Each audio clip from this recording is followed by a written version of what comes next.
नमस्कार दोस्तों।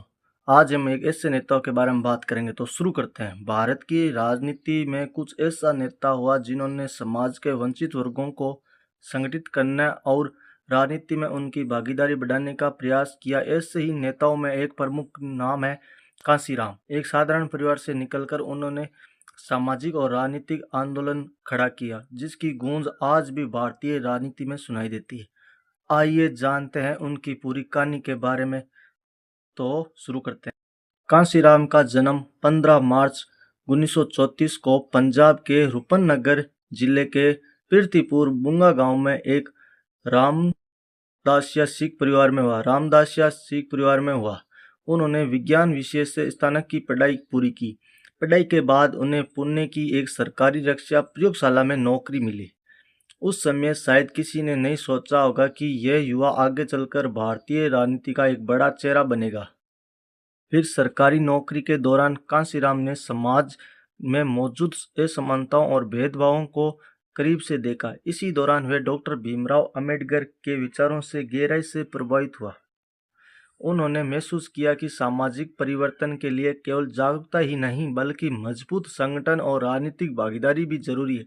इसी सोच के साथ उन्होंने सरकारी नौकरी छोड़ दी, अपना पूरा जीवन सामाजिक एवं राजनीतिक कार्यों के लिए समर्पित कर दिया। सबसे पहले उन्होंने शिक्षित कर्मचारियों को जोड़ने के उद्देश्य में बाम सेब का गठन किया। इसके बाद दलित शोषित समाज संघर्ष समिति बनाई, जिसने सामाजिक जागरूकता का अभियान चलाया। फिर 14 अप्रैल 1984 को उन्होंने बहुजन समाज पार्टी यानी बीएसएफ की स्थापना की। कांशीराम का मानना था कि लोकतंत्र में केवल मतदान करना पर्याप्त नहीं है, बल्कि सभी वर्गों की राजनीतिक भागीदारी भी आवश्यक है। उनका प्रसिद्ध नारा था, जिसकी जितनी संख्या भारी उसकी इतनी भागीदारी थी। धीरे धीरे बीएसएफ उत्तर प्रदेश सहित कई राज्यों में एक महत्वपूर्ण राजनीतिक शक्ति बन गई।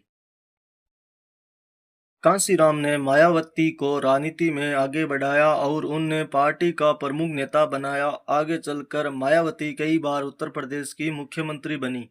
कांशीराम स्वयं भी संसद पहुंचे और बहुजन राजनीति के प्रमुख नेताओं में गिने जाने लगे। उनके समर्थन उनके सामाजिक न्याय के लिए संघर्ष करने वाले नेता मानते हैं उसे। 9 अक्टूबर 2006 को नई दिल्ली में कांशीराम का निधन हो गया। आज भी भारतीय राजनीति में उनका नाम सामाजिक और न्याय, संगठन निर्माण और बहुजन राजनीति के महत्वपूर्ण अध्याय के रूप में लिया जाता है। उनके समर्थक और आलोचना दोनों इस बात से सहमत है कि उन्होंने भारतीय राजनीति पर स्थायी प्रभाव छोड़ा। यह थी कांशीराम के जीवन परिचय के बारे में या उनकी जानकारी के बारे में। आपको कैसे लगे तो कमेंट बॉक्स में जरूर बताइए।